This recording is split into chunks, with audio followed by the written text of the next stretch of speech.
நண்பர்களுக்கு வணக்கம். இன்றைக்கி நம்ம வீடியோவில் என்ன பார்க்க போகிறோன்னா, நான் என்னுடைய கோழியை அடை வைக்க போகிறேன். போன வீடியோவில் சொல்லியிருந்தேன், ஃபஸ்ட்டு வீடியோவில் முட்டையெல்லாம் ஸ்டோர் பண்ணி வச்சுருக்கேன் அடை வைக்கிறதுக்காக அப்படின்னு. இன்றைக்கி 2 கோழி நான் அடை வைக்க போகிறேன். அதில் ஃபஸ்ட்டு நம்ம அடை வைக்கிறதுக்கு எல்லாருமே என்ன பண்ணணுன்னா, இந்த மாதிரி தண்ணியில் முட்டையை எடுத்து போட்டு அது முட்டை எப்படி இருக்குது, நல்லா இருக்கா அப்படிங்கிறத செக் பண்ணிக்கணும் ஃபஸ்ட்டு. நான் இதுமாரி தான் தண்ணியில் முட்டையை எடுத்து போட்டு செக் பண்ணி பார்ப்பேன். அதில் மிதந்துச்சுன்னா முட்டை மேலே அந்த முட்டை பொரிக்காது.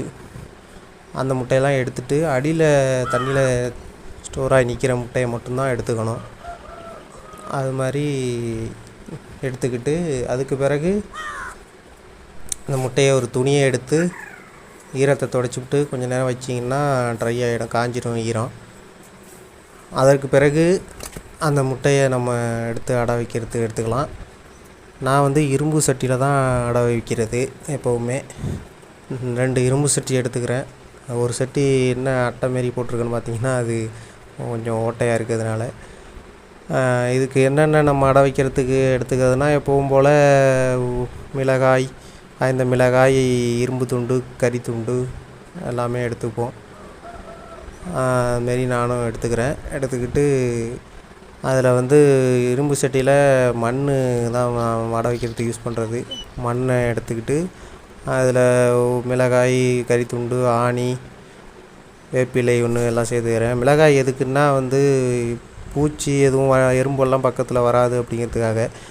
மிளகாய் துண்டு அதான் யூஸ் பண்ணும்போது, கறி துண்டு ஈரப்பதத்துக்கு ஏதாவது இருந்துச்சுன்னா அதை உறிஞ்சிடும் அப்படிங்கிறதுக்காக யூஸ் பண்ணுறது. ஆணி எதுக்குன்னா, ஏதாவது இடி இதுமாரி மின்னல்லாம் வந்துச்சுன்னா அந்த முட்டை எதுவும் பாதிக்காமல் இருக்கிறதுக்காக இரும்பு துண்டு யூஸ் பண்ணுறது.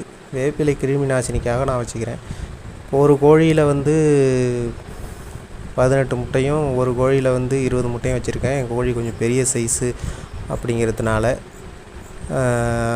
முட்டை இதுமாரி அடுக்கிட்டு அதுக்கு பிறகு இந்த கோழி தான் நான் அடை வைக்க போகிற கோழி. அந்த கோழியை எடுத்து விட்டுறேன். அதுவாகவே போய் உட்காந்துக்கும் அடைக்கி. நார்மலாகவே நம்ம அதை ஒன்றும் வேறு பண்ண வேண்டியதில்லை.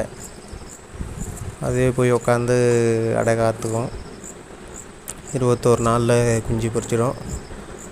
என்கிட்ட இருக்கிறதுல இந்த அடை வச்சுருக்க 2 கோழியும் தான் கொஞ்சம் பெரிய சைஸு. இந்த கோழியில் தான் 20 முட்டை வச்சுருக்கேன். இந்த கோழி நல்லா அடை படுக்கும் அது. அதனால் இந்த கோழியை நான் எடுத்து அடை வச்சுருக்கேன். கோழி மேக்ஸிமம் அடை வைக்கிறது நைட் டைமில் வச்சா ரொம்ப நல்லது. இன்றைக்கி நைட்டு வைக்கிறீங்கன்னா கரெக்டாக 21 நாளில் அன்றைக்கி நைட்லேருந்து பொரிக்க ஆரம்பிச்சிடும். அதுக்காக நைட்டில் வைக்கிறது பெஸ்ட்டு. இது இன்னொரு கோழி. இந்த கோழியை அதுமாரி தூக்கி முட்டைக்கிட்ட விடுறேன். அதுவே போய் உட்காந்துக்கிட்டு. நான் எப்போவுமே நைட் டைமில் தான் அடை வைப்பேன். இந்த தடவையும் அதுமாரி நைட் டைமில் தான் அடை வச்சுருக்கேன்.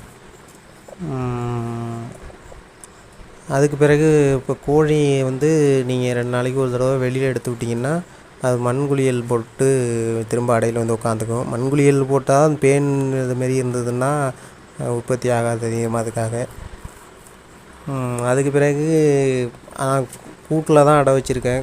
கூண்டில் ஒரு 2 கோழியுமே பக்கத்து அறையில் நான் அடை வச்சுருக்கேன். 2ஐயும் ஒன்றா அடை வச்சா 2ம் கொத்திக்கிறதுக்கு வாய்ப்பு இருக்குது. அதனால் நான் தனியாகவே அடை வச்சுருக்கேன். உள்ளேயே தீவனம், தண்ணி எல்லாமே வச்சுருவேன். அது அடையிலேருந்து கிளம்பி வந்துச்சுன்னா தீவனத்தை சாப்பிட்டு தண்ணி குடிச்சிட்டு போய் உட்காந்துக்கும். அதுக்காக இந்த முறையில் தான் நான் கோழி அடை வச்சுருக்கேன். அடுத்த வீடியோவில் முட்டை 7 நாளைக்கு பிறகு நம்ம ஹேண்ட்லிங் பண்ணி பார்க்கலாம், கரு உண்டாயிருக்கா அப்படி என்னங்கிறது. நான் அந்த வீடியோவை அப்லோட் பண்ணுறேன் அடுத்த வீடியோவில். நம்ம சேனலை சப்ஸ்கிரைப் பண்ணிக்கங்க, லைக் பண்ணுங்கள். வணக்கம் நண்பர்களே.